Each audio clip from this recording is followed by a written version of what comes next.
अभी आए थे प्रधानमंत्री जी, वहां विदेश में हंसी ठिठोली ही कर रहे हैं और यहाँ आते हैं रोना आंसू बहा रहे थे। आंसू बहाएंगे, कैसे आंसू बहाते हैं भाई? ये सवाल हम करते हैं कि गाली देना किसने सिखाया? सबसे पहले ये खुद पहली प्रति दिखा रही हूँ, क्योंकि I have come with every proof. पहला प्रति है कि इनका जो प्रदेश अध्यक्ष है हिमाचल का, सतपाल सिंह सत्ती, भरे मंच से गाली देता है राहुल गांधी जी की मां को। दूसरा है प्रदेश अध्यक्ष, दूसरे है बिहार के दिलीप जायसवाल जी, सब तो एक पर एक हैं। वो कहते हैं 50 गाली एक साथ राहुल जी को दे सकते हैं, हमारे पास गालियों की डिक्शनरी है। इनके उप मुख्यमंत्री बिहार के सम्राट चौधरी कहते हैं गाली दे दे करके ही तो हम नेता बन गए लालू जी को। उसके अलावा इनके विधायक जनक सिंह बिहार विधानसभा में खड़े होकर के राबड़ी जी को गाली दिए। हेलो दोस्तों, आज के वीडियो में हम आपके लिए एक धमाकेदार डिबेट लेकर आए हैं जो कि आपको बहुत मजा आएगा। तो दोस्तों हो जाइए तैयार, क्योंकि इस डिबेट में आपको मिलेंगे तीखे तकरार। तो बिना देरी किए चलिए शुरू करते हैं आज का ये जबरदस्त डिबेट। पिक्चर चालू करो बे।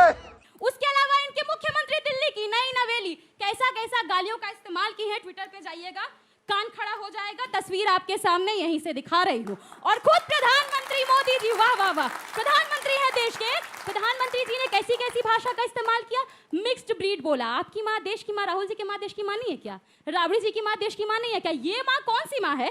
जिस व्यक्ति के साथ आप देख रहे हैं ना मोदी जी को, ये नया नवेला उनका चहेता है। ये व्यक्ति बोलता है देश की दलित महिला को ये सुनना चाहिए। ये व्यक्ति लिखता है अपने अकाउंट से कि इस दलित महिला को सारिका पासवान का साड़ी साया खोल के रोड पर नग्न घुमाया जाएगा, और इसके सामने प्रधानमंत्री खड़े हैं। देश आज शर्मसार है अंजना जी, क्योंकि ऐसे प्रधानमंत्री जी पता है क्या बन गए हैं? HOD बन गए, हेड ऑफ डिपार्टमेंट। किस चीज के? गालियों की संस्कृति के। और आज गौरी लंकेश जी कर लिए, वापस आज के विषय पर आते हैं। बस एक लाइन। आज गौरी लंकेश जी की पुण्यतिथि है, जिनको गोली मार दी गई थी। कौन लोग थे हम जानते हैं। उसको गाली देने वाले लोगों को प्रधानमंत्री जी फॉलो करते हैं। क्या ये सही है? एक सवाल बस देश से पूछना चाहूंगी, हम किसको फॉलो करते हैं? हम उसको फॉलो करते हैं जिसकी लिखावट पसंद हो, जो हमें पसंद हो। प्रधानमंत्री जी गालीबाजों को एंटरटेन कर रहे हैं या गालीबाजों को? ये सवाल थे। अब ऐसा लेकिन सवाल है कि अब गुजरात पर हम लोग चर्चा आज करना चाह रहे थे, लेकिन अब लग रहा है कि गाली वाले पिच पे वो बैटिंग करने के लिए उतर रहे हैं। देखिए अंजना जी, ये जिस तरह से बता रही हैं, दलित बिहार के नहीं पूरे देश के सबसे बड़े नेता दलित के आदरणीय चिराग पासवान जी की माता जी को इन्हीं के नेता मंच पर जब थे तो उनकी मां को गाली दी गई थी। उस पर एक लाइन सॉरी राष्ट्रीय जनता दल के लोगों ने नहीं बोला। और गुजराती, बिहारी, हरियाणा, बंगाल, ये क्या है? अगर गुजरात का अपमान करते हैं तो क्या गांधी जी का अपमान आप नहीं कर रहे हैं? और मैं बता रहा हूं कि आपने बी से बीड़ी निकाला, बी से बिहार निकाला, क्यों नहीं राष्ट्रीय जनता दल के लोग बोलते हैं और कांग्रेस के लोग कि बी से बेल और बी से भ्रष्टाचार? ये करने वाले लोग कहाँ चले गए? बीड़ी पर आरोप लगा करके, बीड़ी को नीचा दिखला करके कहीं ना कहीं गरीब मुसलमानों का अपमान है। यही तो हम कहना चाहते हैं।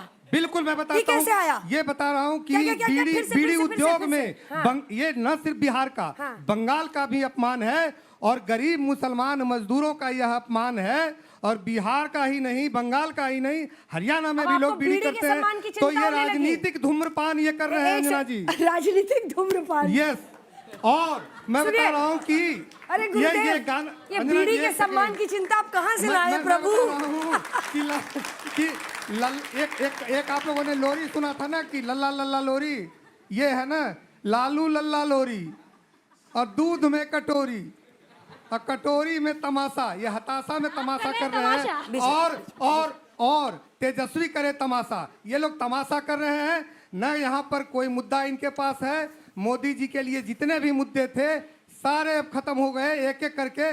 लास्ट में इन लोगों ने चुनाव आयोग का सहारा लिया, झोटा वोट अधिकार के लूट का ये मामला लेकर के सड़क पे गए। और कांग्रेस का तो कोई है ही नहीं अंजना जी। मैं आप पर आरोप लगाता हूं ना कि कांग्रेस को अगर कोई जिंदा रखे हुए है तो वो आप रखी हुई हैं। जमीन पर कोई आदमी नहीं, और जमीन पर बिहार में कहीं कुछ नहीं दिखता है, सिर्फ झंडे, सिर्फ डंडे, वो भी ढोने वाले राजद के लोग हैं। अगर थोड़ी आज मुझे अफसोस हो रहा है कि मैं लंच में आपके साथ क्यों नहीं थी, क्योंकि मैं देखती कि आपने आज खाया क्या है। चलिए जल्दी से गौरव जी बोले, उसके बाद अभिजीत जी आपके पास। देखिए सबसे बड़ा मुद्दा क्या है बिहार में? अगर आप आम लोगों से वहां पर मिलेंगे तो उनके लिए जो आम सबसे बड़ा मुद्दा है पलायन का, कि शिक्षा तय वक्त में पूरी नहीं होती है। वो बच्चे कहेंगे कि हमको डिग्री जब मिलनी चाहिए नहीं मिल जा रही है।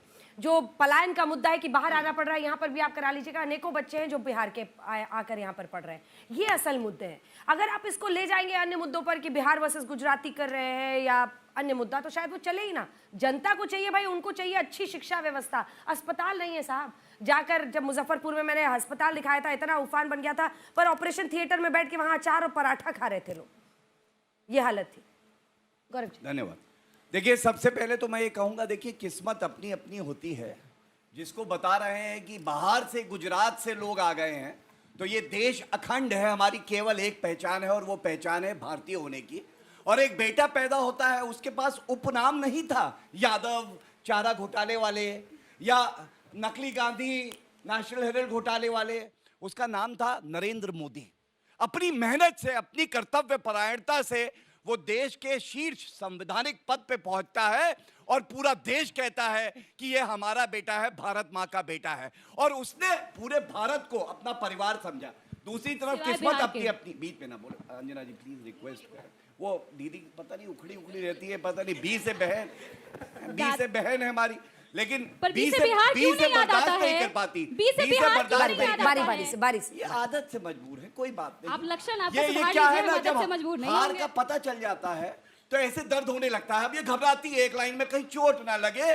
और मैं एक बात घबराते नहीं है। दीदी, मैं इतना ही कहूंगा, परकटी महिलाओं को आरक्षण का लाभ मिलेगा, लालू प्रसाद यादव ने बोल दिया था। आप परकटी गलत, फिर झूठ, लालू जी ने कहा दलित पिछड़ी महिलाओं को भी आरक्षण का लाभ मिलना चाहिए, आप लोग इसके खिलाफ एक सेकंड, झूठ फैला रहे हैं। शरद यादव ने बोला, एक मिनट, शरद यादव महिला, एक बार फिर से कंफर्म कीजिए, इसको रिसर्च टीम से कह रही हूँ मैं, कंफर्म कीजिए। जब बट मेरी महिला नजर में आरक्षण शरद बिल यादव ने आया कहा था तो लालू प्रसाद यादव के सांसदों ने बीच में नहीं मैडम, अपोज किया था। कीजिएगा अंजना जी, मैडम मुझे अपनी नहीं बात पता। में मौका दूंगी, हाथ उठाइए, प्रॉमिस। तो मेरा अब पहला, 1 घंटे की बहस है। पहली बात, किसी ने पूरे देश को परिवार समझा और दूसरे परिवारवादी अपने परिवार को नहीं संभाल पाए। तेज प्रताप यादव से पूछो उसका दर्द कैसा है, जो कह रहा है भैया जयचंदो से सावधान रहना। दूसरी बात, ठेंगे की बात कर रहे थे, भी तो पूछ रही है दर्द। बीच में ना बोल। अंजना जी प्लीज, आई रिक्वेस्ट। ये मतलब मैंने हर रिक्वेस्ट लाइन कर दिया मैम, आपसे बार-बार रिक्वेस्ट कर रही हूँ। अच्छा अभिजीत जी नहीं भी खड़े हैं ना, पर्सनल जाते हैं ना अंजना जी, पर्सनल ये जाएंगे, अच्छा हमारे नहीं पास लगता। नहीं जाऊंगी, अच्छा नहीं लगता है ये। अभिजीत जी भी पर्सनल सुन मैं रहे हैं, बीच लेकिन में अपनी बोल रहा बारी था का क्या इंतजार कर रहे हैं। मैं सबसे कह रही हूँ, यहाँ जो उन्होंने भी युवक आपके बैठे बीच, क्या ऐसी चर्चा अगर वो भी करते हैं, आपके बीच में जहाँ बोलेंगे मैं हर रोकूंगी, लाइन पे बट बोला डोंट जाए, मेक इट अ शाउटिंग एक मैच संवाद मैम, होना प्लीज। चाहिए। जल्दी खत्म कीजिए गौरव जी, 2 लाइन में खत्म मैं कीजिए। कैसे जल्दी करूं जब हर लाइन में टोका जाएगा। दूसरी बात, ठेंगा बोला इन्होंने, मुझे हाँ याद आया, एक बार ऐसा हुआ, आरजेडी का अध्यक्ष बनना था। बात करते हैं ओबीसी की, लेकिन आज तक परिवार के बाहर का अध्यक्ष नहीं बना। पूरे ओबीसी समाज और जो गरीब है, वंचित है, उनको दिखाया ठेंगा। फिर महिला मुख्यमंत्री बनानी थी, सारी महिलाएं आगे आई आरजेडी में, लेकिन बनाया किसको? राबड़ी देवी को। मिला बाकी महिलाओं को क्या? ठेंगा। और यही इसीलिए जनता इनको क्या दिखाएगी? चुनाव के परिणाम आएंगे, ठेंगा। ये होने वाला है। और एक बात मैं और कह चलिए, अब सवाल लेंगे जल्दी से। तथ्यात्मक, एक लाइन में, पढ़ लिख के आए, अच्छा लगेगा। देखिए ठीक है, तेजस्वी यादव 4वीं फेल, 9वीं फेल, पूरा परिवार फेल, लेकिन हमारी बहन जो बी से है, बहन, ये तो पढ़ लिख के आई है ना। गौरी लंकेश की जब हत्या हुई, किसकी सरकार थी बताइए? कांग्रेस की सरकार थी, और उस पर हमसे सवाल पूछ रहे हैं, इनको ये भी तथ्य नहीं पता। अभिजीत जी जल्दी से आप माइक उठाइए।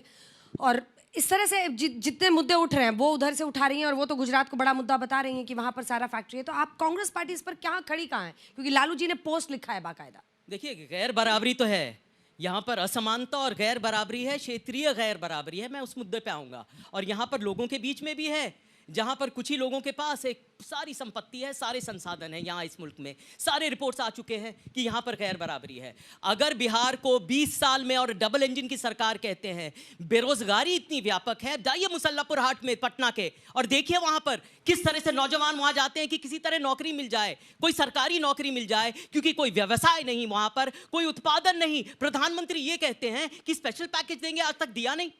वो कहते हैं कि निवेश आएगा, 75,000 करोड़ का निवेश आएगा, और कुछ दिन पहले वहां बिक्रमगंज में कहते हैं अरे पिछले साल तो 5,000 करोड़ आए थे। क्या आया था? नहीं आया था। मेरे मित्र ये कहते हैं कि बड़ा देखिए इनका बजट क्या होता है ये जानते भी नहीं। बजट सिर्फ एक ऐलान होता है, वो ये नहीं होता कि आपने कितना खर्चा किया। अब बड़ी बड़ी बातें करेंगे, 65,000 करोड़ आपने शिक्षा को दिया इस बजट में, कितना खर्चा हुआ है आप जानते हैं? यहाँ रिपोर्ट आए हैं कि जो प्राइमरी स्कूल के जो छोटे छोटे बच्चे हैं वो पढ़ना लिखना भूल गए कोविड के बाद।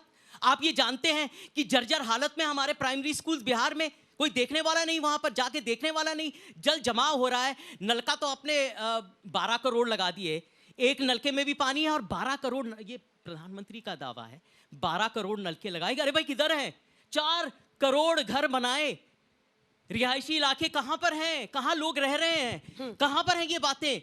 यहां पर तो बिहार को अपने हाल पे छोड़ दिया है। और अगर हम नहीं आवाज उठाएंगे, और फिर वोट चोरी का मामला, और इसीलिए हमने वोटर अधिकार रैली निकाली थी। एक नहीं कई मामले हैं, लेकिन सबसे महत्वपूर्ण उसकी चर्चा भी होनी चाहिए। वो मुद्दे पे नहीं आ रहा है, उसकी हमने पुष्टि भी कर दी किस तरह वोट चोरी हो रहा है। अगर हमने बता भी दिया, सबूत भी दे दिया, तो और क्या चाहिए?